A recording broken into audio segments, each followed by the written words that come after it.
want to welcome everyone to today's mindful moment from Saybrook University, the School of Mind Body Medicine, the College of Integrative Medicine and Health Sciences. We've been bringing mindful moments to the community since the beginning of the pandemic, and we really are trying to create a space of peace and rejuvenation for everyone who might be listening to these podcasts and the students of our school who are present. So we're going to talk today for just a tiny little bit about mindfulness practice, the formal practice, which is called Shamatha Vispashyana in Sanskrit. And what that means is the first word is calm abiding, which means that we're getting our body and our mind into a state of readiness to have Vispashyana, which is insight. If our minds are all chaotic and going 100 miles an hour, it's extremely, if not impossible, extremely difficult to have a sense of insight, to have clarity of what's going on in our current reality right before us. So we do this practice in the same way that we would go to the gym to create good muscle strength. We do this practice of following the breath and returning to the breath as an anchor to the present moment from our thinking, from our thoughts. And that creates a great muscle, a mental, emotional, and spiritual muscle within our brain, actually structurally, to be able to have more clarity in the moment. So we practice this practice so that when we are in our real life, the benefits will occur and be available to us. So we start with a sense of our posture. In life, our mental dialogue is often down-putting. We're very harsh with ourselves. So we're going to be listening to see if we can become more gentle during the practice, more tender with ourselves. So there's this sense of precious human birth. That's the attitude we begin practicing with. Precious human birth means that we are present and aware enough to appreciate and have deep and tremendous gratitude for the gift of being alive. We rush around on our treadmills and don't often take in this reality. But when we do, it actually settles our central nervous system. So we sit with a sense of precious human birth. This birth of mine is so precious, as rare, they say, as a tortoise sticking its head up in the middle of the ocean and finding itself in the middle of a life preserver. That is how rare this physical experience is for us. So we have a sense of appreciation for it. Secondly, we have dignity for ourselves rather than this harsh inner dialogue. So we sit like kings and queens in our spot with a sense of humble pride, a sense of personal dignity. We give ourselves so much credit for taking the time to do this practice, to go to the mental gym. So we sit with dignity and awareness of appreciation, with our backs straight, not leaning against anything, as we learn to be strong with agency in the world. And our spine is like a stack of golden coins reaching straight up to heaven as we sit with the sense of dignity. Our hands are flat on our thighs as we bring awareness to things that normally bypass our awareness, like the skin of our palm against our pant leg, the feeling of our foot against the floor.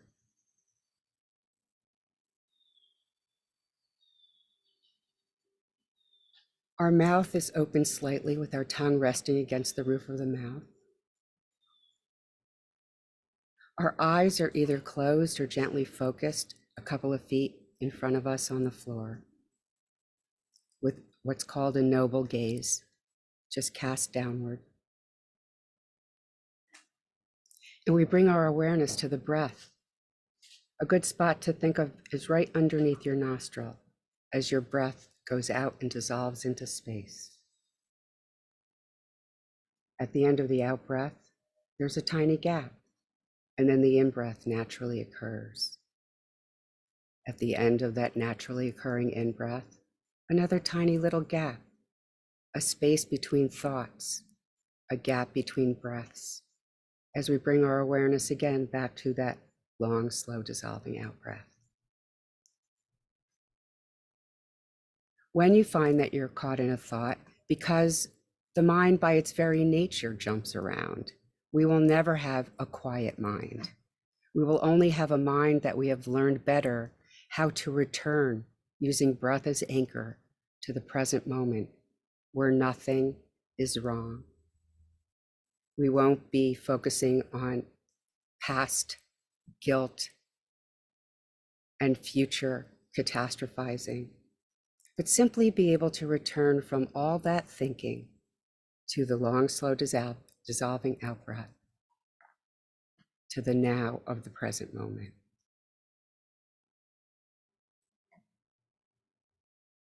Follow breath out as it dissolves into space, a tiny gap. The in-breath naturally occurring, a tiny gap, and then the long, slow dissolving out breath.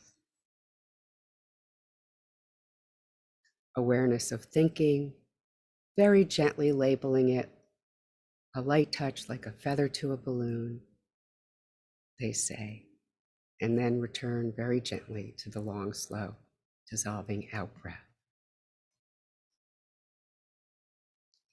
In the midst of these two parts of the practice, we now add a third. We become aware of incoming stimuli through our five senses.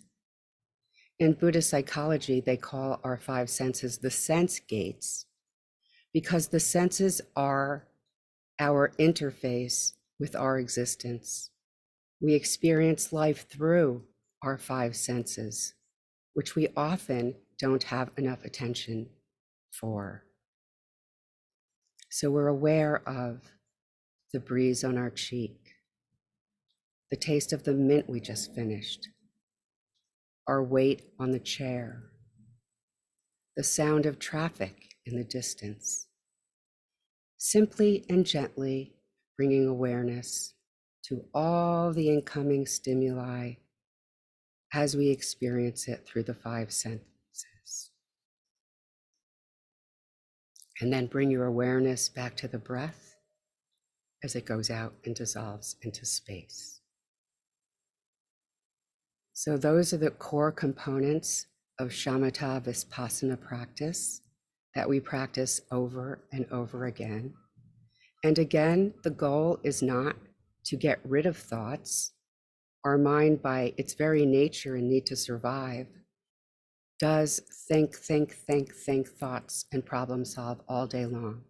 The goal instead is simply to notice the thinking and then return our awareness, like martial artists of our own mind, to the present moment, to the breath as anchor as it goes out and dissolves into space. If we practice this in formal sitting time, as well as just in our daily life as we walk down the street, noticing that we're lost in a thought, there too we can simply return to the out-breath as it dissolves into space and be more grounded where we are, right here, right now. So let's take 5 minutes or so to practice together, each in our own space, our own throne with dignity as the king and queen of our own lives, our own destiny, becoming martial artists of our mind so we can stay in a state of calm abiding even when life gets tough and rocky.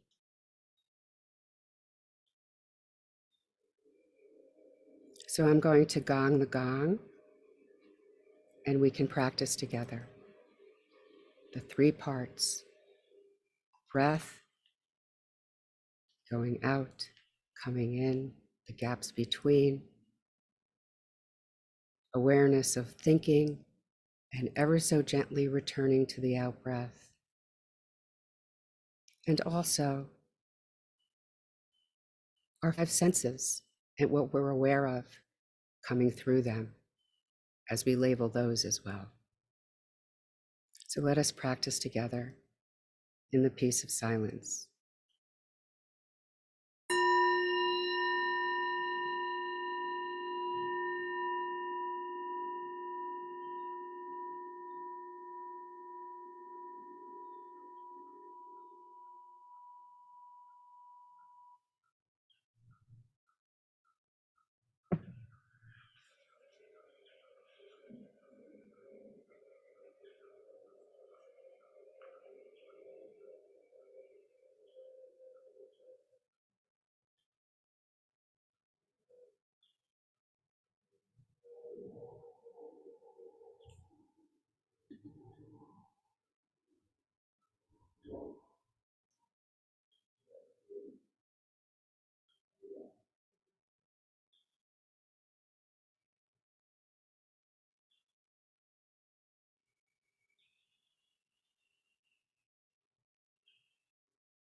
And as you're ready, you can start bringing your awareness back into the room, into the seat in which you find yourself.